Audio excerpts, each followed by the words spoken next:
किसी ने क्या कमाल की बात कही है कि अवसर और सूर्योदय हर किसी के नसीब में नहीं होता जो भी देर करता है। नमस्कार, मैं सुमित आपका अपने चैनल अर्बन बैरागी में बहुत बहुत स्वागत करता हूं। मैं आपको एक बहुत छोटी सी कहानी सुनाने वाला हूं, जो कहानी बहुत लोगों के दिल को छू भी सकती है और बहुत लोगों की ज़िंदगियां भी बदल सकती है। ये कहानी एक लड़के की जिसका नाम है गौरव। वो बहुत ही ज़्यादा पढ़ने में होशियार होता है, उसकी फैमिली को उस पर बहुत ज़्यादा नाज होता है, उसकी फैमिली को बहुत उम्मीदें हैं उस लड़के से। उन्हें लगता है एक दिन उसका नाम बहुत रोशन करेगा, वो अपनी फैमिली का नाम, और बहुत अच्छा इंसान बनेगा, बहुत सफल इंसान बनेगा अपनी ज़िंदगी में। और वो उन उम्मीदों पे खरा उतरता दिखाई भी दे रहा होता है, क्योंकि हर बार वो अपने क्लास में टॉप करता है, अच्छी परसेंटेज से पास होता है। 12th तक तो वो अच्छे से सब कुछ हो रहा होता है, पढ़ रहा होता है, अच्छी परसेंटेज से पास हो रहा होता है। उसके बाद उसे जब कॉलेज में एडमिशन लेने की नौबत आती है, तब उसे एडमिशन शहर के बाहर दूसरे कॉलेज में मिलता है। वो वहाँ पर जाता है, हॉस्टल में रहने लगता है। वहाँ उसकी संगत कुछ गंदे लोगों से, गंदे लड़कों से हो जाती है, जो कि नशे के लती होते हैं और उसे भी नशे का लती बना देते हैं। वो फैमिली से, घर से पैसे मंगवाता है और उनको उसी लतों में खर्च करने लगता है। उसकी फैमिली को इस चीज़ का पता चलता है। उसकी फैमिली उसे समझाने की कोशिश करती है, लेकिन वो लड़का उन चीज़ों को नहीं समझता है। उनसे कहता है, मुझे ज्ञान देने की ज़रूरत नहीं है, मुझे पता है मुझे अपनी लाइफ किस तरह से जीनी है। वो फैमिली के साथ इस तरह से रिएक्ट करता है। फैमिली भी उस टाइम पे कुछ नहीं कह पाती है, उसको अपने तरह से काम करने देती है। 1 साल के बाद जब रिजल्ट आता है, तब वो फेल हो जाता है। वो कभी अपनी ज़िंदगी में फेल तो हुआ नहीं था। उसका ईगो हर्ट हो जाता है। वो सबसे किसी से बात करना पसंद नहीं करता है, अपने दोस्तों की कॉल पिक नहीं करता है, बस अपने आप को एक रूम के अंदर पैक रखता है। उसके घर वालों को भी समझ नहीं आता है किस तरह से इसको इस चीज़ों से ऊपर उभारा जाए।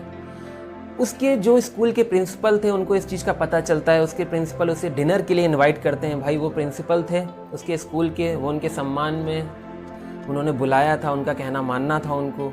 तो वो लड़का जाता है डिनर करने के लिए। ठंड का मौसम होता है। प्रिंसिपल बाहर अंगीठी में आराम से हाथ सेक रहे होते हैं। वो जा कर के वहाँ बैठता है।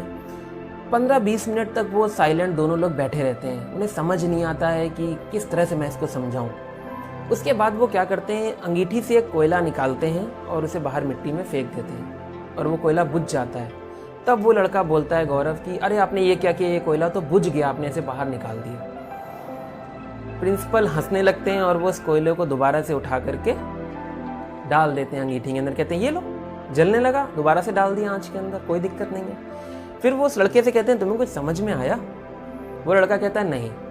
प्रिंसिपल सर कहते हैं कि तुम्हें भी इस टाइम पे कोयले की तरह बाहर मिट्टी में निकाल के रख दिया गया है, कोई दिक्कत की बात नहीं है। तुम दोबारा से अंगीठी में जाओगे, दोबारा से जैसे थे वैसे ही हो जाओगे। तुम इतना ज़्यादा खुद को डिप्रेशन में मत डालो। उसे समझ में आता है इस चीज़ का कि किस तरह से मुझे इस चीज़ से ऊपर उठना है। बस प्रिंसिपल सर एक बात और कहते हैं, शर्त बस एक है कि तुम्हें अंगीठी में तपना पड़ेगा। उस लड़के को सब कुछ समझ में आ जाता है। वो अपनी फिर से वही पुरानी जिस तरह से उसकी लाइफ स्टाइल थी वो उस तरह से करता है, पढ़ने में ध्यान लगाता है और अपनी लाइफ में सफलता पाता है। आज के टाइम में हम लोग, बहुत सारे ऐसे लोग हैं जिनके साथ में ऐसी 1-2 घटनाएं घट जाती हैं। ये एक तरह की मैंने आपको स्टोरी में बताई, इसके अलावा बहुत तरह की घटनाएं जिससे हम अपने आप को हारा हुआ महसूस करने लगते हैं, बहुत ज़्यादा डिप्रेस महसूस करने लगते हैं, और हमको लगता है हम अपनी लाइफ में कुछ नहीं कर पाएंगे। हम घर से तनाव लेने लगते हैं, अपने फ्रेंड सर्कल में तनाव लेने लगते हैं और अपने आप को बिल्कुल अकेला करने की कोशिश करने लगते हैं। बिल्कुल भी ऐसा नहीं है। हमें ज़िंदगी में आगे बढ़ते रहना है। ज़िंदगी का नाम है चलते रहना। किसी ने ये बात बिल्कुल सही बोली है। तो आप 1-2 घटनाओं से अपने आप को हारा हुआ महसूस ना करें, उन चीज़ों से ऊपर उठाएं। कमाल की बात वो नहीं है कि आप ज़िंदगी में सफलता पा लेते हैं। कमाल की बात वो है ना कि आप गिरने के बाद उठ करके तब सफलता पाते हैं। सबसे ज़बरदस्त बात वो है। तो अपने आप को किसी भी 1-2 घटनाओं की वजह से हारा हुआ ना महसूस कराएं। कभी भी चीज़ों से उठें। एक ज़िंदगी मिली, इसलिए डिप्रेशन में ले जाके अपनी ज़िंदगी को इस तरह से ख़राब करना बहुत गलत चीज़ है। उठिए और अपने काम को करने के लिए लग जाइए। 1 बार नहीं, 2 बार नहीं, आप हार भी जाते हो तब भी लग जाइए, आप करके दिखाएंगे। तो उम्मीद करता हूँ आपको ये कहानी अच्छी लगी होगी। अगर ये वीडियो अच्छा लगा है तो इसे शेयर करिए, लाइक करिए, कमेंट करिए एंड सब्सक्राइब करना बिल्कुल मत भूलिएगा। Thank you so much for watching this video.